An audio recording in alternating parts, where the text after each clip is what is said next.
Hi, I'm Leanne, and thanks for joining me for our final week of Cookie Month.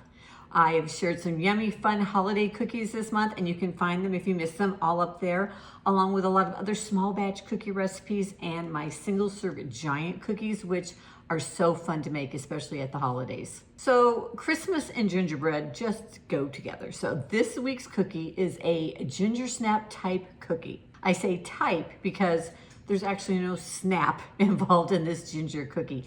It is crispy on the edges, but it is nice and soft and gooey in the middle, thanks to some caramel that we're gonna stick in there. That little surprise waiting for you in the cookie is the best part. All right, so for this cookie, we are gonna start. I have 3 tablespoons of salted melted butter in my bowl. And for a ginger snap or ginger molasses cookie, you wanna use a dark brown sugar to really give it a lot of depth of flavor. If all you have is light brown sugar, go ahead and use it. But if you've got dark, I think dark works the best. We're gonna put in 2 tablespoons and 1/4 cup. All right, and then you just wanna go ahead and get that sugar and that butter nice and combined. All right, next we're gonna add in 1 egg yolk, not the whole egg, just the yolk. And then some molasses, a very important part of a ginger snap cookie. You cannot leave this out. I am using a full flavor molasses, but we're only gonna use a tablespoon. Get it all out of there. All right, and then go ahead and mix that up. Now we're ready for our dry ingredients. We're gonna add in 1/2 cup of all-purpose flour plus 2 tablespoons. I have a 1/2 teaspoon of baking soda and 1/8 teaspoon of salt. Now, the other important parts of a molasses ginger cookie is the seasoning. And we're gonna use cinnamon, ginger, and just a pinch of nutmeg.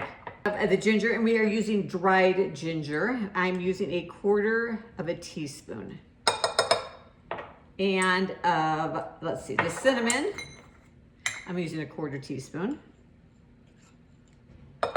And then of the nutmeg, I'm just gonna use a pinch. And if you don't have nutmeg, you can totally leave this one out.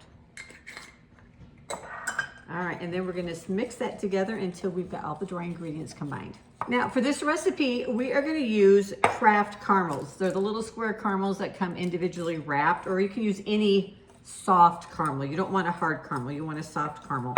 But if you don't have those or you don't wanna use them, I've also put toffee chips in these cookies. You don't get that burst of caramel in the middle, but you get a nice little caramel crunch throughout the cookie. And I would add in about 1/4 cup. All right, but before we bake these cookies, we do want to chill this dough just for about 30 minutes. So we're going to cover it with some plastic wrap, and I am going to pop it into the refrigerator. All right, our dough has chilled, and I've just divided it into 4 as even pieces as possible. I'm just going to take each one and roll it into a ball. The dough should be nice and easy to handle now that it's chilled. I'm going to grab my caramels. All right, here we go. 4 caramels. And we are gonna just insert, now these are gonna make a good sized cookie. So if you wanna make a smaller cookie and you got more caramels, you can make them smaller.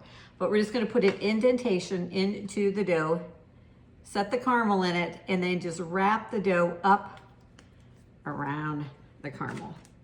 And do that to all 4 pieces. Now, if all you had was those Kraft caramel bits, you could probably just put maybe 4 or 5 bits into the middle instead of the actual square whole caramel.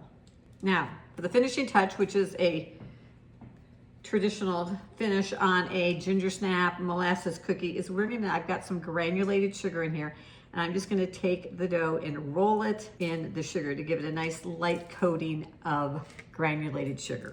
All right, and then these are ready to go into the oven. They're gonna go into a 350-degree Fahrenheit oven for 12 to 14 minutes. All right, our cookies are done. They have that nice crackly top that a ginger snap molasses cookie gets.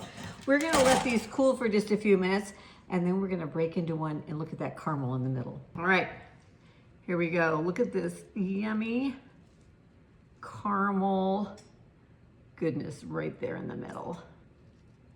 So good. Another perfect holiday Christmas cookie in small batch form.